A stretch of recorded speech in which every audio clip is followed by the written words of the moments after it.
Siti Bainun Ahmad Razali gagal dalam permohonan untuk menggantungkan prosiding bela diri, mengabai, dan menganiaya seorang kanak-kanak perempuan sindrom Down dikenali Bella di Mahkamah Session di sini, sementara menunggu pendengaran permohonan semakan notis usul di Mahkamah Tinggi. Hakim Izralizam Sanusi memutuskan demikian selepas mendapati permohonan pengasas rumah bonda itu adalah satu penyalahgunaan proses mahkamah. Berdasarkan alasan yang dinyatakan oleh pembelaan, tiada keadaan khas atau istimewa membolehkan prosiding ini ditangguhkan, katanya. Ketika membaca keputusan ringkasnya, Izralizam berkata Siti Bainun selaku pemohon perlu menunjukkan wujudnya keadaan khas bagi membolehkan perintah penggantungan prosiding diberikan. Beliau berkata setelah meneliti notis usul afidavit sokongan, jawaban, pendakwaan, dan hujahan bertulis permohonan bertarikh 5 Desember, Mahkamah berpendapat bahwa isu-isu relevan yang ditimbulkan pemohon perlu dirujuk. Menurut tertuduh, menyatakan permohonan di Mahkamah Tinggi melibatkan pihak-pihak yang sama dengan isu yang serupa perlu diselesaikan terlebih dahulu sebelum prosiding bela diri di Mahkamah Session bermula. Pertuduhan terbabit adalah tidak cacat atau memperjudiskan tertuduh, maka jelas dakwaan tertuduh bahwa Mahkamah tidak mempertimbangkan pertuduhan itu adalah tidak berasas dan mengelurkan. Oleh demikian, permohonan Siti Bainun itu ditolak, katanya.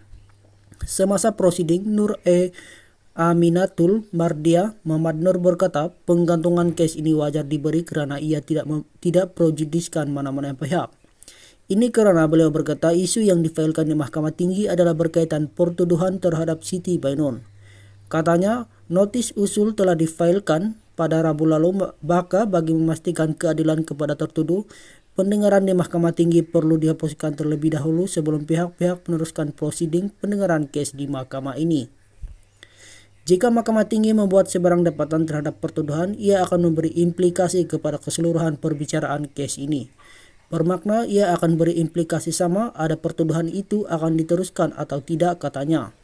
Bagaimanapun timbalan pendakwa raya, Nur Aziza Muhammad membantah permohonan tersebut dengan alasan tarik perbicaraan ditetapkan lebih awal dan telah dipersetujui oleh pasukan pembelaan sendiri. Menurut afidavit yang difailkan, pendakwaan selaku responden pada 2 Desember lalu menegaskan bahwa permohonan itu bersifat remeh, mengaibkan dan menyusahkan serta bertujuan untuk melengah-lengahkan perbicaraan kes. Responden juga menyatakan notis usul dan afidavit sokongan oleh pemohon adalah tidak bermerit, maka saya dengan rendah diri memohon mahkamah menolak perkara tersebut, katanya. Pada 24 November lalu, Siti Bainun diperintah bela diri atas 2 pertuduhan mengabai dan menganiaya Bella. Pada 20 Agustus 2021, Siti Bainun didakwa di Mahkamah Session di sini sebagai orang yang yang dipertanggungjawabkan untuk menjaga anak-anak perempuan sindrom Down berusia 13 tahun telah mengabaikan ia itu dengan menyebabkan kanak-kanak itu mengalami kecederaan fisikal dan emosi. Pada 20 November 2021, pengasas rumah bonda itu didakwa sekali lagi di mahkamah sama atas pertuduhan menganiaya remaja sama. Dalam pada itu, pembelaan turut memohon untuk menangguhkan perbicaraan kes ini karena Siti Bainun dimasukkan ke hospital akibat penyakit pneumonia. Namun, keputusan permohonan itu akan diputuskan petang ini.